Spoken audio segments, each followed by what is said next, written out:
안녕하세요. 사연 편지입니다. 내용이 마음에 들으신다면 구독과 좋아요 부탁드립니다.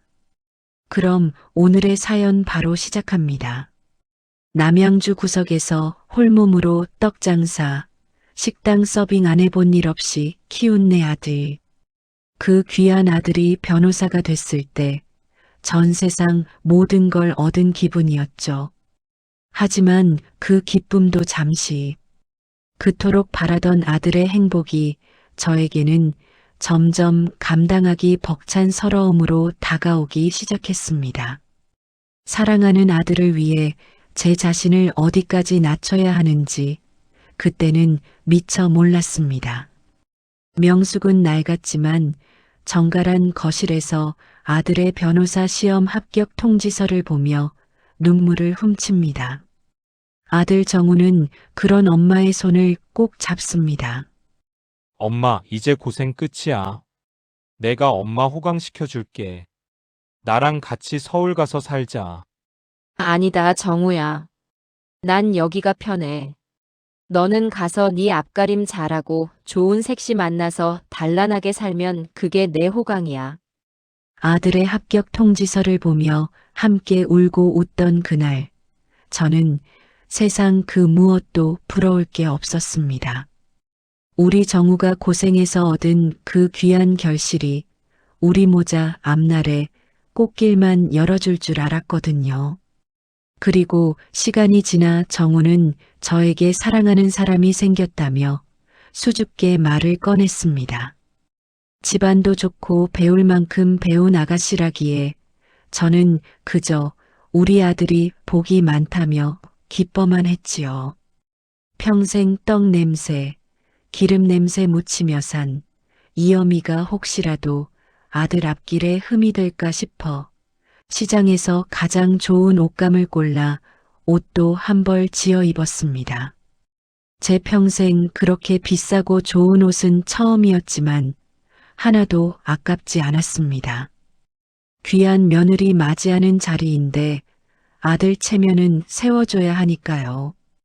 그렇게 설레는 마음을 안고 저는 남양주에서 서울 강남의 한 일식집으로 향했습니다. 하지만 식당 문을 열고 들어선 순간 제가 가졌던 소박한 기대는 차가운 얼음물처럼 순식간에 식어버리고 말았습니다. 첫 대면의 자리는 제가 생각했던 화기애애한 상견례가 아니었습니다. 며느리가 될 유진이와 그 부모님은 제가 방 안으로 들어서자마자 마치 보지 말아야 할 것을 본 사람들처럼 저를 위아래로 훑어보더군요. 명숙은 아들을 위해 산 가장 비싼 옷을 입고 왔지만 유진의 눈에는 그저 시골 노인일 뿐입니다. 그 눈빛이 얼마나 날카롭고 차갑던지 방금 전까지 따뜻했던 제 마음이 금세 얼어붙는 것 같았습니다. 분위기는 말로 표현할 수 없을 만큼 냉랭했습니다. 제가 먼저 인사를 건네기도 전에 유진이는 물수건으로 손을 닦으며 아주 냉소적인 목소리로 입을 뗐습니다. 어머니, 남양주에서 여기까지 오시느라 고생하셨겠어요. 옷에서, 뭐랄까, 특유의 시골 냄새가 좀 나는 것 같기도 하고요.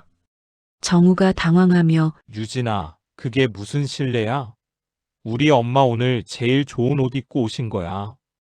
아니, 정우 씨, 사실을 말하는 거잖아. 나 이런 분위기 적응 안 되는 거 알지? 우리 집안이랑 급 차이가 나는 건 부정할 수 없잖아. 명숙은 가슴이 철렁했지만 아들의 얼굴을 보고는 인자하게 웃어 보입니다. 아이고, 미안하구나. 내가 신경 쓴다고 썼는데 젊은 사람들 눈엔 부족했나 보네. 유진아, 우리 아들 잘 부탁한다. 내가 부족한 만큼 네가 우리 정우 많이 도와주렴. 결혼 준비가 시작되자 유진의 갑질은 본격화됩니다. 유진은 명숙이 준비한 예단비를 봉투째 돌려주며 면박을 줍니다. 어머니 이 돈으로 뭘 하라는 거예요? 제 가방 하나 값도 안 되는데 그냥 가져가서 어머니 그 낡은 집 수리나 하세요. 남들이 알면 우리 집안 망신이에요. 부족해서 미안하다. 그래도 정성껏 준비한 건데. 정성보다 중요한 건 수준이에요. 정우 씨가 변호사면 뭐예요? 시댁이 이렇게 뒤를 못 봐주는데 제가 정우 씨 걷어주는 거니까 앞으로 토 달지 마세요. 명숙은 갓 지은 밥과 직접 만든 반찬들을 바리바리 싸들고 아들의 신혼집을 방문합니다. 하지만 현관 비밀번호는 이미 바뀌어 있고 유진은 문도 열어주지 않은 채 인터폰으로만 응대합니다. 어머니, 예고도 없이 오시면 어떡해요? 그리고 그 반찬 냄새 엘리베이터에 다 퍼지잖아요. 저 지금 친구들이랑 홈파티 중이니까 그냥 문 앞에 두고 가세요. 유진아, 그래도 얼굴 좀 보고. 아, 진짜 짜증나게. 촌스럽게 왜 이러세요? 거기 두고 가시라고요. 경비 아저씨가 치우게 할 거니까. 문 밖에서 차갑게 식어가는 반찬통을 보며 생각했습니다. 저 문 하나 너머에 내 아들이 있고 내 며느리가 있는데 이 문턱이 어쩌면 세상에서 가장 높은 담장일지도 모르겠다고요. 하지만 괜찮습니다. 제가 조금 서글프고 조금 무시당하면 어떤가요? 내 아들이 그토록 원하던 가정을 꾸렸고 반듯한 변호사로 남들 앞에 서 있는데 엄마인 제가 이 정도 서운함 하나 못 삼키겠나 싶어 억지로 눈물을 참아냈습니다.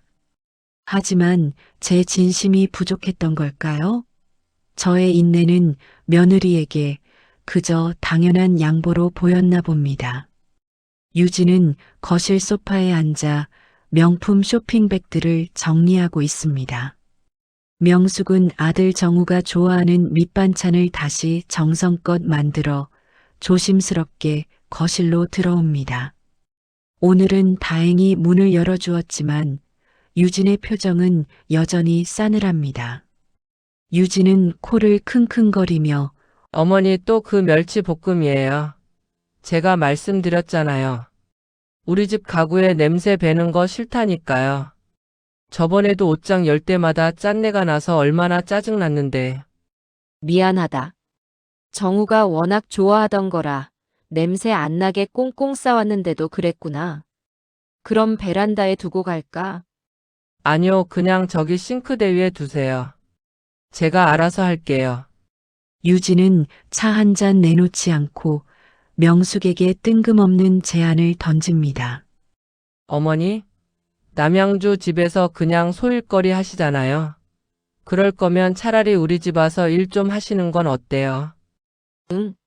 너희 집에서 일을?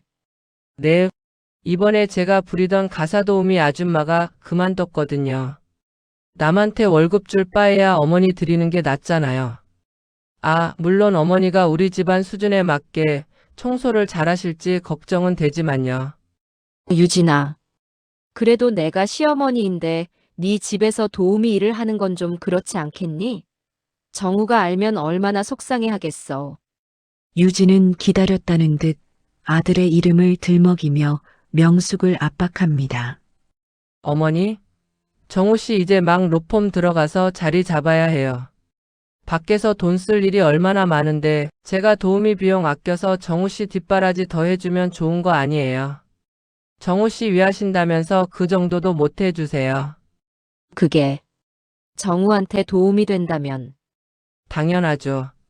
그리고 정우 씨한테는 절대 말하지 마세요. 효자 아들이 알면 엄마 힘들까봐 반대할 텐데 그럼 제 계획이 다 망가지잖아요. 어머니가 우리 정우 씨 앞날 생각해서 조용히 도와주시는 거죠. 명숙은 가슴이 답답해 오지만 아들에게 조금이라도 보탬이 되고 싶은 마음에 고개를 끄덕입니다. 그래.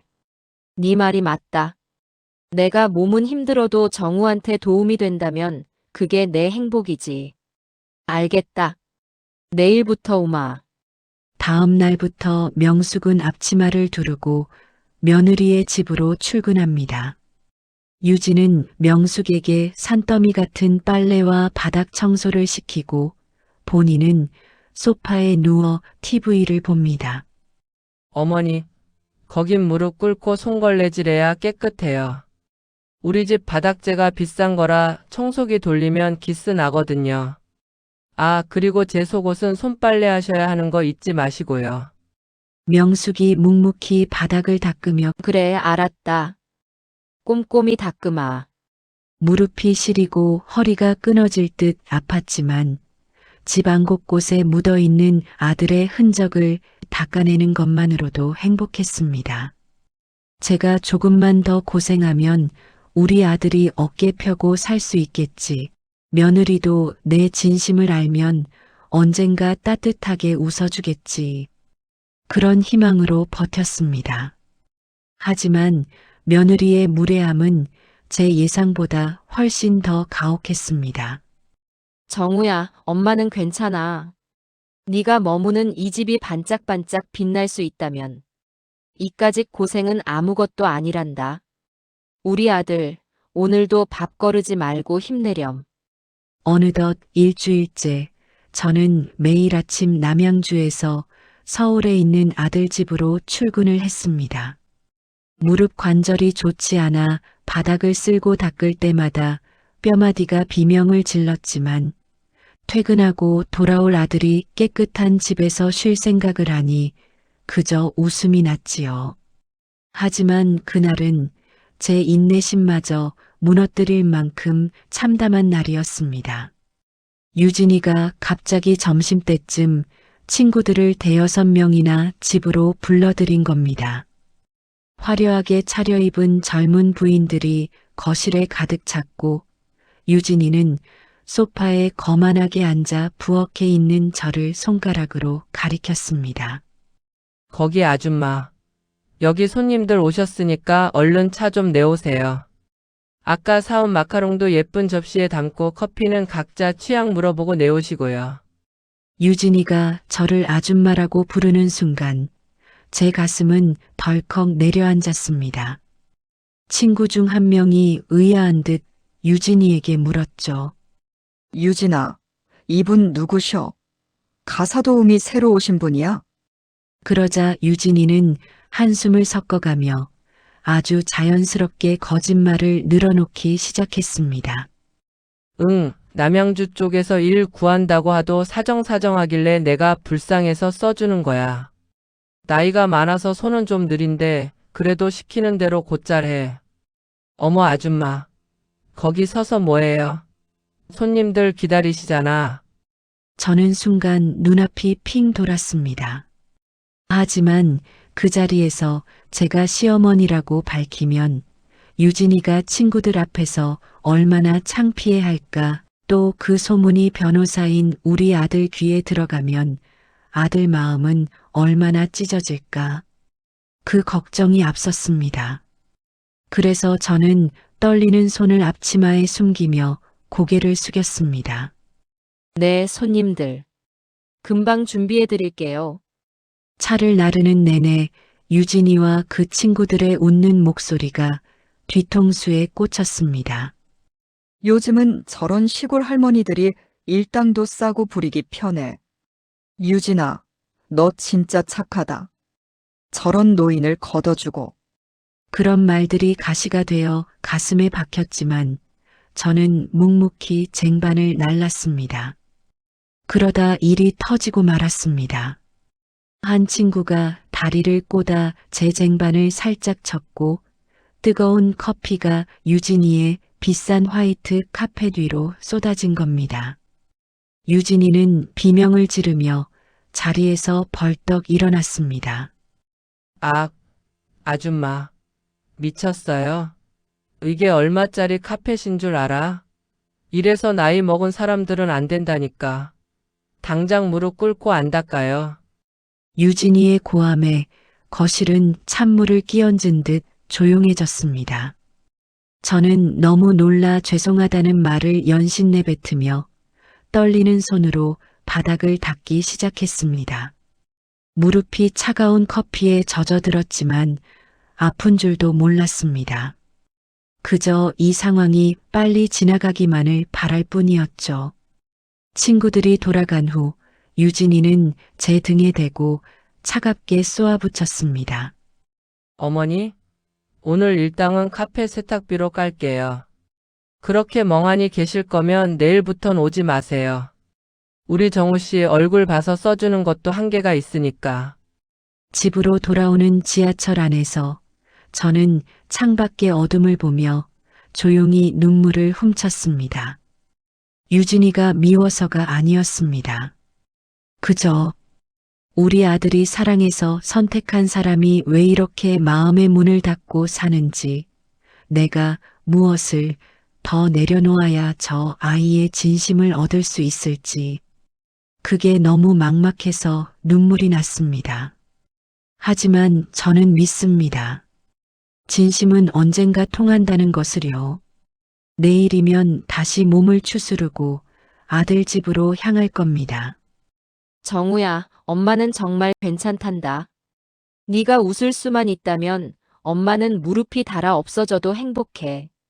며칠 뒤 평소보다 일찍 퇴근한 아들 정우가 예고도 없이 집으로 들어왔습니다. 그 시각 저는 베란다 구석에 쪼그리고 앉아 유진이의 산더미 같은 옷들을 손빨래하고 있었지요. 유진이는 거실 소파에 누워 팩을 붙인 채로 저에게 소리를 지르고 있었습니다. 저기요. 거긴 더 빡빡 문질러야죠. 그 비싼 옷을 그렇게 대충 하면 어떡해요? 돈 받으면서 일하는 사람이 양심도 없나? 현관문 열리는 소리도 못 들었는지 유진이는 계속해서 독서를 내뱉었고 마침내 거실로 들어선 정우는 그 광경을 목격하고는 그대로 굳어버렸습니다.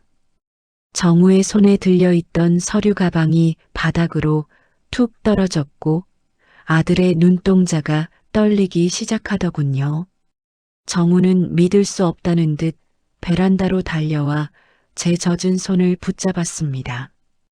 그리고는 자기도 모르게 목이 맨 소리로 소리를 질렀습니다. 엄마가 여기서 지금 뭐 하는 거야? 유진아, 너 지금 우리 엄마한테 뭐라고 했어? 저기요? 일당? 유진이는 당황해서 팩을 떼어내며 자리에서 일어났지만 이내 특유의 뻔뻔한 표정으로 돌아왔습니다.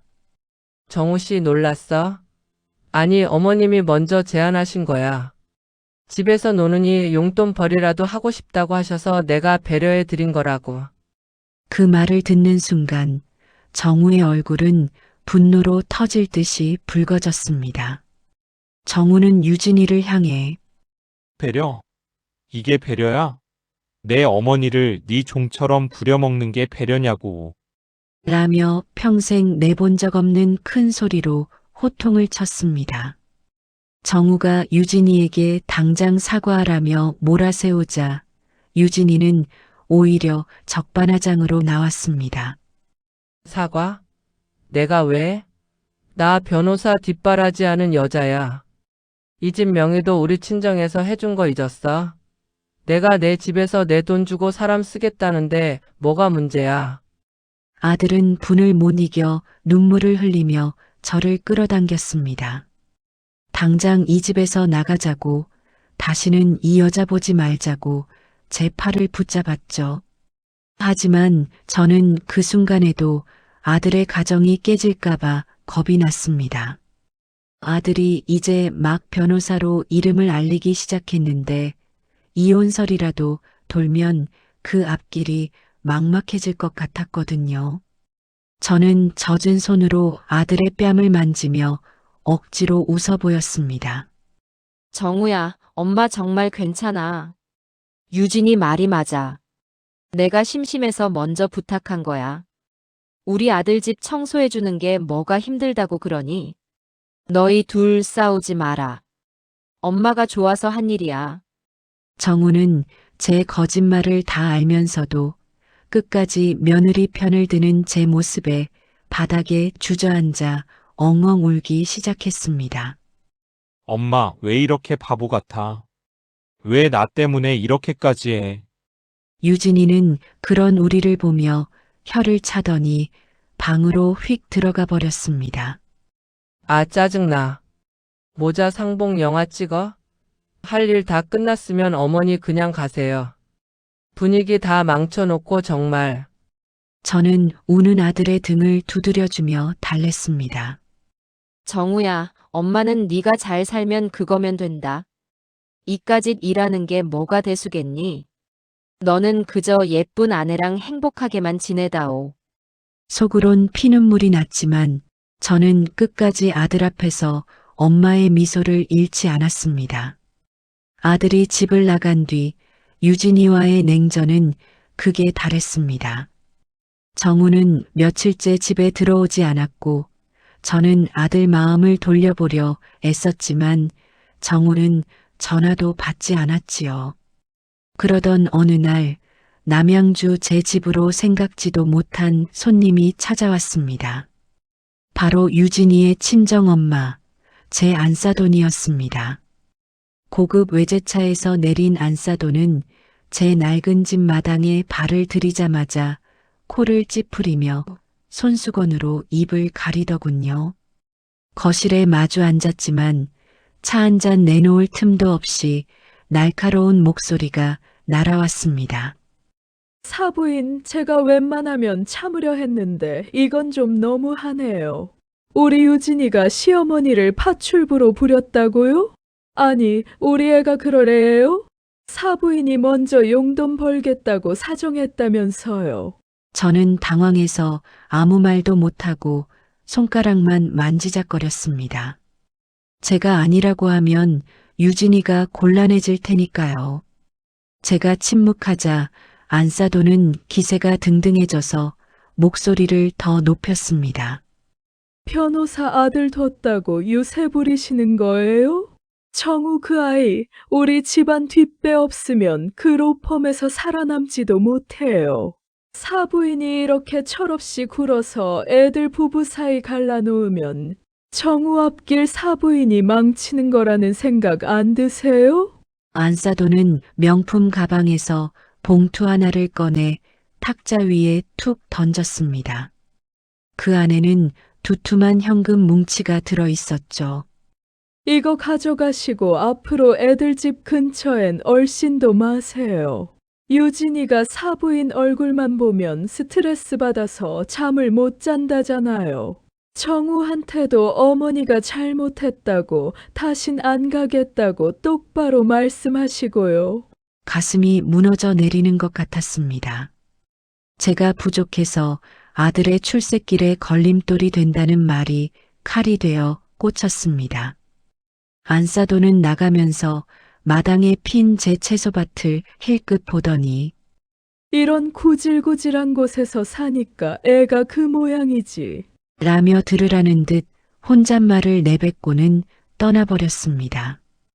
그날 밤 정우에게서 전화가 왔습니다.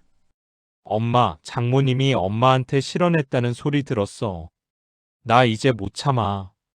이혼 서류 보낼 거야. 아들의 단호한 목소리에 저는 가슴이 철렁했습니다. 아들에게 이혼남이라는 주홍 글씨를 남길 수는 없었거든요. 저는 떨리는 목소리로 아들을 달랬습니다. 정우야, 아니다. 사돈 어른은 그냥 나 걱정돼서 오신 거야. 엄마는 정말 아무렇지도 않아. 네가 이혼하면 이 엄마는 살 수가 없다. 제발 엄마 봐서 한 번만 참아주면 안 되겠니? 아들은 전화기 너머에서 짐승처럼 울부짖었습니다. 왜 엄마는 늘 참기만 하냐고, 왜 바보처럼 당하고만 있냐고 말이죠. 저는 전화를 끊고 어두운 방 안에 홀로 앉아 기도했습니다. 하느님, 제가 더 낮아져도 좋으니 제발 우리 아들 가정만은 지켜주세요. 유진이 마음속에 독이 다 빠져나갈 때까지 제가 다 받게 해주세요. 하지만 제 이런 간절한 기도가 무색하게도 유진이는 제가 상상도 못할 더 큰 판을 짜고 있었습니다. 바로 자기 친정의 사교 모임에 저를 다시 부르려는 계획이었죠. 아들이 이혼을 선언하고 집을 나간 지 일주일째 유진이가 처음으로 제게 먼저 전화를 걸어왔습니다. 평소의 낯선 목소리가 아니라 아주 싹싹하고 간절한 목소리로 말이죠. 어머니, 저 유진이에요. 제가 그동안 너무 예민했어요. 정우 씨랑 이대로 끝내고 싶지 않아요. 어머니가 중간에서 저희 좀 도와주시면 안 될까요? 그 말 한마디에 제 바보 같은 마음은 눈 녹듯 녹아내렸습니다. 역시 진심은 통하는구나. 유진이도 아들을 사랑하고 있었구나 싶어 고맙기까지 하더군요. 유진이는 이번 주말에 자기 친정 부모님과 아주 중요한 손님들을 집으로 초대했는데 도우미 아주머니가 갑자기 사고를 당했다며 제게 도움을 청했습니다. 어머니가 오셔서 음식 좀 도와주시고 손님들 대접하는 것만 도와주시면 제가 정우 씨한테 정식으로 사과하고 다시 잘해볼게요. 어머니 믿어도 되죠? 아들의 행복을 되찾을 수 있다는 말에 저는 한 걸음에 서울로 향했습니다. 시장에서 제일 좋은 재료들을 골라 무거운 짐을 들고 아들 집으로 갔죠. 그런데 도착하자마자 유진이가 건넨 건 앞치마와 유니폼 같은 검은 옷이었습니다. 어머니, 오늘 오시는 분들이 워낙 격식을 따지는 분들이라 깔끔하게 입으시는 게 좋아요. 아, 그리고 손님들 앞에서는 제 시어머니라고 하지 마시고 그냥 이모님이라고 부를게요. 제가 나중에 따로 정우 씨랑 다 말씀드릴 테니까 오늘은 비즈니스를 위해서 좀 참아주셔야 해요. 가슴 한구석이 싸해졌지만 저는 고개를 끄덕였습니다. 아들의 이혼을 막을 수만 있다면 그까짓 호칭이 뭐가 대수인가 싶었지요.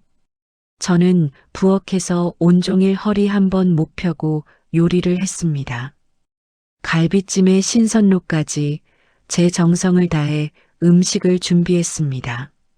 저녁이 되자 화려하게 차려입은 손님들이 하나둘 도착했습니다. 유진이는 거실에서 웃음꽃을 피우며 손님들을 맞이했고 저는 부엌에서 땀을 흘리며 음식을 날랐습니다. 그런데 손님들 중 한 분이 저를 보며 유진이에게 물었습니다. 유진 씨, 이분 손맛이 보통이 아니네. 새로 오신 도우미 분이셔. 그러자 유진이는 제 눈을 뻔히 쳐다보며 아주 태연하게 대답했습니다. 네, 제 친정 엄마가 특별히 남양주에서 공수해 주신 분이에요. 워낙 성격이 순하셔서 굳은 일도 마다 안 하시고 무엇보다 시키는 대로 무조건 네 하니까 부리기가 참 편해요. 친구들의 웃음소리가 거실을 가득 채웠습니다. 저는 쟁반을 든 손이 덜덜 떨렸지만 혹여나 그릇이라도 놓칠까봐 입술을 깨물며 버텼습니다. 그래, 유진아. 네 기분이 풀려서 우리 아들이랑 다시 웃을 수만 있다면 나는 파출부 아니라 그 무엇이라도 하마. 하지만 비극은 예기치 못한 곳에서 터졌습니다. 유진이가 제일 공을 들이던 귀한 손님, 로펌 대표의 부인인 한 여사님이 도착했다는 소리에 유진이는 현관까지 버선발로 뛰어나갔습니다. 저는 마지막 디저트를 내기 위해 쟁반을 들고 거실로 나갔고 막 들어서던 한 여사님과 정면으로 눈이 마주치고 말았습니다. 그 순간 한 여사님의 눈이 휘둥그레지더니 손에 들고 있던 명품 가방을 바닥에 떨어뜨렸습니다. 아니, 언니가 왜 여기? 왜 이런 옷을 입고? 거실의 모든 시선이 저와 한 여사님에게 쏠렸고 유진이의 얼굴은 순식간에 백지장처럼 하얗게 질려버렸습니다. 거실에 정적이 흘렀습니다. 유진이는 당황해서 어쩔 줄 모르며 한 여사님 앞을 가로막았지요. 아유, 사모님. 사람을 착각하셨나 봐요. 이분은 그냥 저희 집 도와주러 오신 일용직 아주머니세요. 얼른 주방으로 들어가지 않고 뭐해요. 유진이가 제 팔을 거칠게 잡아 끌며 주방으로 밀어 넣으려던 그 순간이었습니다. 한 여사님이 유진이의 손을 획 뿌리치더니 오히려 제 손을 덥석 부여잡았습니다. 한 여사님의 눈에는 금방이라도 눈물이 고일 것 같았죠.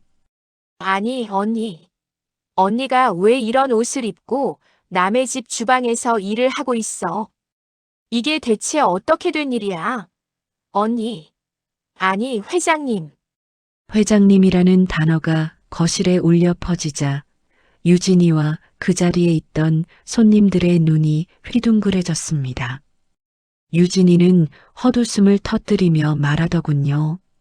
사모님 농담도 참. 회장님이라니요? 남양주에서 흙 만지던 노인네한테 무슨. 아, 혹시 예전에 어디 식당 같은 데서 보셨나 보네. 하지만 한 여사님은 유진이를 매섭게 노려보며 소리를 질렀습니다. 입 다물지 못해. 식당이라니. 이분이 누구신 줄 알고 감히. 우리 남편 로펌이 처음 시작할 때부터 지금까지 가장 큰 투자자이시고 내가 평생 언니라고 부르며 모시는 분이야. 남양주 일대 땅치고 이분 성함 모르는 사람이 어디 있다고. 유진이의 얼굴이 순식간에 흑빛으로 변했습니다. 한 여사님은 분이 안 풀리는지 제 앞치마를 보며 가슴을 쳤습니다. 언니 말 좀 해봐. 언니 아들이 변호사라고 좋아하더니. 설마 그 아들 집이 여기야? 그럼 이 여자가 언니 며느리라는 거야? 저는 당황해서 아무 말도 못하고 고개를 숙였습니다. 유진이가 무안할까봐 혹은 이 상황 때문에 아들의 앞날에 지장이 생길까봐 그저 한 여사님의 손을 다독일 뿐이었죠. 아니야, 내가 좋아서 도와준 거야. 별일 아니니까 큰 소리 내지 마라, 얘야. 하지만 상황은 걷잡을 수 없이 커졌습니다. 한 여사님은 당장 남편에게 전화를 걸어 이 기막힌 상황을 알리기 시작했고 거실에 모였던 유진이의 지인들은 수군거리며 하나둘 자리를 뜨기 시작했습니다. 유진이는 다리가 풀린 듯 바닥에 주저앉아 멍하니 저를 올려다보았습니다. 어머니, 그게 사실이에요. 남양주 그 낡은 집, 그게 다가 아니었어요. 왜 저한테 말씀 안 하셨어요? 저는 주저앉은 유진이의 어깨를 감싸 안으려 손을 뻗었습니다. 유진아, 내가 돈이 많고 적고가 뭐가 중요하니? 그저 너희 둘이 예쁘게 살면 그게 내 재산인 것을. 나는 정말 네가 우리 정우랑 행복하기만을 바랐단다. 하지만 유진이는 제 손을 소름 끼친다는 듯 쳐냈습니다. 아니, 나를 속인 거야. 일부러 나를 시험한 거지? 지금 속으로 비웃고 있잖아. 끝까지 본인의 잘못을 깨닫지 못하고 악을 쓰는 며느리를 보며 저는 처음으로 가슴 한구석이 서늘해지는 것을 느꼈습니다. 그때 집 밖에서 차 문 닫히는 소리가 요란하게 들리더니 소식을 듣고 달려온 아들 정우와 유진이의 친정아버지가 동시에 들이닥쳤습니다. 거실로 들이닥친 유진이의 친정아버지는 바닥에 주저앉아 있는 딸을 보자마자 위로는커녕 불같이 화를 내며 달려왔습니다. 유진이는 아버지를 보자마자 구원이라도 만난 듯 매달렸지요. 아빠, 저 여자가 나를 속였어. 남양주 시골 노인네인 척하면서 나를 망신 줬다고. 하지만 아버지는 딸의 손을 거칠게 뿌리치더니 오히려 제 앞에 와서 허리가 끊어질 듯 머리를 숙였습니다. 회장님, 죽을 죄를 지었습니다. 제가 자식을 잘못 키웠습니다. 제발 한 번만 노여움을 풀어주십시오. 유진이는 그 광경을 보고 비명을 질렀습니다. 아빠 왜 이래? 아빠가 이 여자한테 왜 고개를 숙여? 유진이의 아버지는 뒤를 돌아 딸의 뺨을 세차게 내리쳤습니다. 찰나의 정적이 흐르고 아버지는 피눈물을 흘리며 소리를 질렀지요. 이 멍청한 년아. 네가 지금 누구한테 행패를 부리는 건 줄 알아? 우리 회사 이번에 부도 위기 넘기려고 매달리고 있는 투자자가 바로 이분이셔. 네가 무시하던 그 남양주 땅들, 그게 다 이분명이라고. 유진이는 뺨을 감싸 쥔 채 넋이 나간 듯 저를 바라보았습니다. 아버지는 제 발밑에 무릎을 꿇으며 애원했습니다. 회장님, 이번 투자 것만은 제발. 제가 딸년 호적에서 파내서라도 회장님 마음 돌려놓겠습니다. 제발 저희 집안 좀 살려주십시오. 저는 그 참담한 광경을 보며 가슴이 미어졌습니다. 한 집안의 가장이 딸의 잘못 때문에 바닥을 기는 모습이 너무나 안쓰러웠거든요. 저는 유진이 아버지를 일으켜 세우려 손을 내밀었습니다. 사돈어른 일어나세요. 애들이 살다 보면 실수도 할 수 있는 거지요. 제발 이러지 마세요. 하지만 옆에 서 있던 한 여사님은 제 손을 막아섰습니다. 언니, 이럴 때까지 착한 척하면 안 돼. 저 집구석이 언니한테 어떻게 했는데. 저 옆현네 안싸도는 언니네 집까지 찾아가서 돈 봉투 던지고 모욕 줬다며. 언니가 참으면 저 사람들은 고마운 줄 몰라. 그 소리에 아들 정우도 눈시울을 붉히며 제 어깨를 감싸 안았습니다. 엄마, 이제 그만해. 엄마가 참는다고 해결될 문제가 아니야. 저 사람들은 엄마의 진심을 받을 자격이 없어.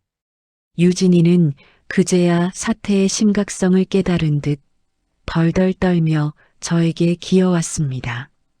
어머니, 제가 잘못했어요.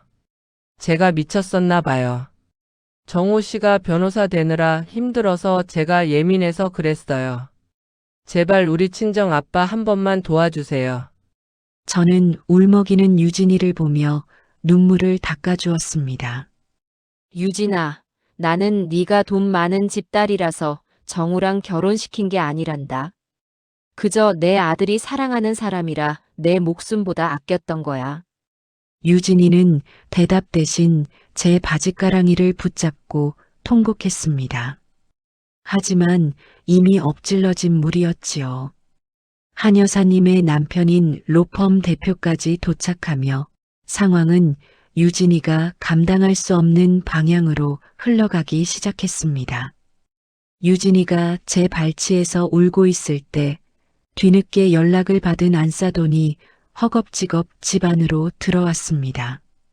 집안 분위기가 심상치 않은 것을 본 안싸돈은 제 앞에 무릎을 꿇고 있는 자기 남편과 딸을 보며 당황한 기색이 역력했지요. 아니, 당신 여기서 지금 뭐 하는 거야? 유진아, 너는 왜 울고 있어? 유진이 아버지는 부인을 보자마자 분노를 참지 못하고 소리를 질렀습니다. 당장 이분 앞에 무릎 안 꿇어. 당신이 남양주까지 가서 무슨 짓을 했는지 내 다 들었어. 우리 집안 기둥뿌리를 당신이랑 저 딸년이 다 뽑아버렸다고. 안싸돈은 그제야 제가 누구인지, 그리고 한 여사님이 왜 제 곁을 지키고 있는지 상황 파악이 된 듯 얼굴이 하얗게 질려버렸습니다. 저는 부들부들 떨고 있는 안사돈을 조용히 바라보다가 가방 안에서 낡은 봉투 하나를 꺼냈습니다. 바로 지난번 안사돈이 제 집 거실에 던지고 갔던 그 돈 봉투였습니다. 저는 그 봉투를 안사돈의 손에 정중히 올려드렸습니다. 사부인, 그때 저에게 주신 이 돈. 제가 쓰기에는 너무 과분해서 소중히 간직하고 있었습니다. 우리 정우 앞길 생각해서 주신 마음은 잘 알겠지만 저는 이 돈보다 사부인의 따뜻한 말 한마디가 더 그리웠습니다. 안사돈은 봉투를 받은 손을 부르르 떨며 고개를 들지 못했습니다. 저는 이어 며느리 유진이를 향해 나지막하게 말을 건넸습니다. 유진아, 네가 나를 파출부라고 부르며 바닥을 닦게 했을 때도 나는 네가 밉지 않았다. 오히려 네가 그렇게라도 스트레스를 풀어서 우리 아들과 행복하게 지낼 수 있다면 그걸로 족하다고 생각했지. 유진이는 어머니, 제가 죽을 죄를 지었어요. 제발 한 번만 용서해 주세요. 라며 제 치맛자락을 붙잡고 오열했습니다. 하지만 제 곁에 서 있던 아들 정우가 차가운 목소리로 유진이의 손을 떼어냈습니다. 유진아, 이미 늦었어. 내 어머니가 무릎 꿇고 닦은 건 거실 바닥이 아니라 내 마지막 자존심과 너에 대한 내 사랑이었어. 우리 엄마는 끝까지 너를 지키려 하셨지만 나는 이제 너를 지킬 이유가 없다. 정우는 품 안에서 서류 한 장을 꺼내 유진이 앞에 내려놓았습니다. 바로 이혼 서류였습니다. 유진이 아버지는 제 발등에 머리를 조아리며 회장님, 이혼만은 막아주십시오. 저희 집안이 다 망하게 생겼습니다. 라고 애원했지만 저는 그저 슬픈 미소를 지을 뿐이었습니다. 사돈어른, 돈은 다시 벌면 되지만 사람의 마음은 한 번 깨지면 붙이기가 어렵습니다. 제가 해드릴 수 있는 건 사돈어른 회사의 부도를 막아드리는 것까지입니다. 그건 제 며느리에 대한 마지막 예우가 아니라 그동안 우리 아들을 아껴준 장인 어른에 대한 제 작은 성의입니다. 하지만 두 아이의 인연은 이제 하늘에 맡겨야 할 것 같네요. 저는 끝까지 화를 내지 않았습니다.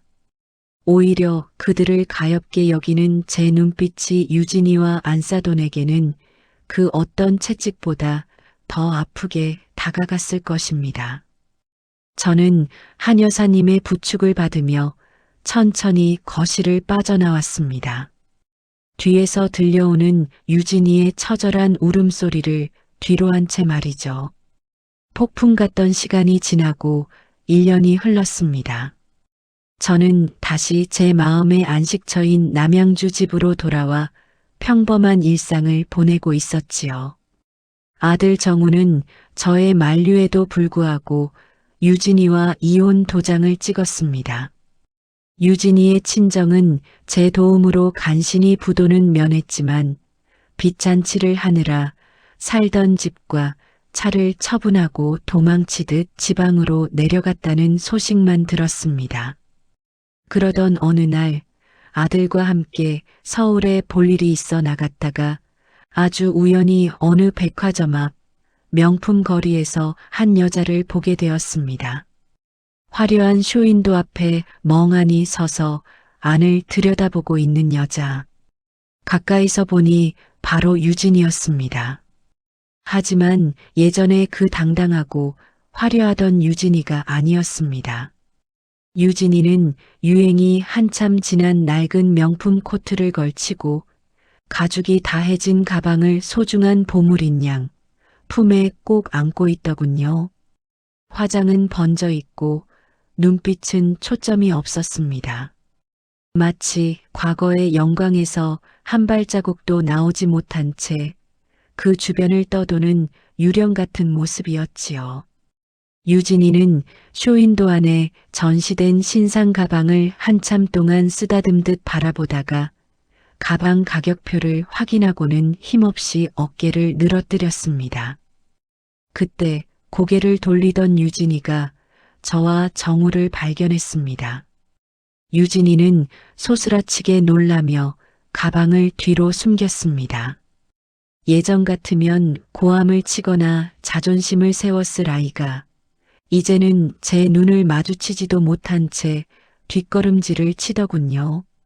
어머니, 정우 씨, 입가에 경련이 일어날 듯 떨리는 목소리로 겨우 이름을 부르는데 그 모습이 참 처량했습니다.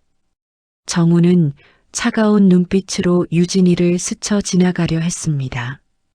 엄마 가자. 볼 일 없어. 하지만 저는 멈춰서서 유진이를 가만히 바라보았습니다. 가까이서 본 유진이의 손에는 예전의 고운 자태 대신 거친 흉터와 튼 살이 가득했습니다. 지방에서 부모님의 작은 식당 일을 돕고 있다는 소문이 사실이었나 봅니다. 유진이는 고개를 푹 숙인 채 눈물을 뚝뚝 흘리며 말했습니다. 아직도 제가 한심해 보이시죠? 백화점 근처도 오면 안 되는 처지인데 자꾸 발길이 여기로 와요. 저 가방 하나면 다시 정우 씨 아내로 돌아갈 수 있을 것 같고, 다 꿈이었던 것 같고. 그토록 사치와 허영을 사랑했던 아이가 이제는 구멍난 자존심을 낡은 코트 한 벌로 가린 채 울고 있는 모습을 보니 제 가슴 한쪽이 아려왔습니다. 저는 천천히 다가가 유진이의 헝클어진 머리칼을 귀 뒤로 넘겨주었습니다. 유진아, 껍데기를 채운다고 네 마음이 채워지는 건 아니란다. 이제 그만 저 무거운 가방은 내려놓으렴. 네가 네 자신을 사랑할 때, 그때 비로소 진짜 네 삶이 시작되는 거야. 저는 제 지갑에서 소액의 현금을 꺼내 유진이의 주머니에 넣어주었습니다.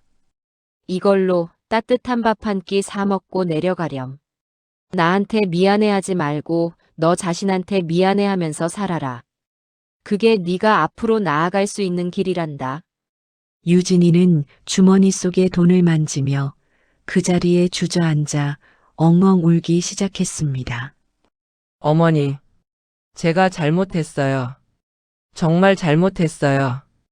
그 울음소리는 후회와 회한이 섞인 아주 깊은 울림이었습니다. 남양주로 돌아오는 차 안에서 아들 정우가 제 손을 잡으며 물었습니다.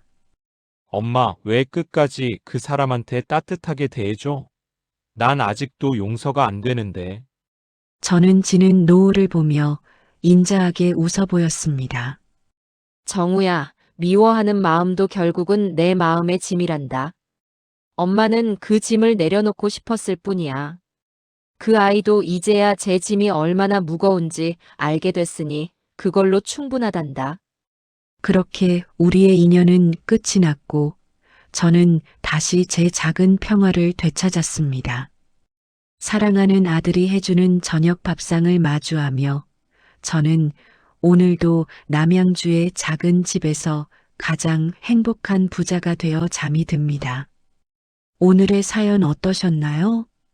내용이 마음에 들으셨다면 구독과 좋아요 부탁드립니다.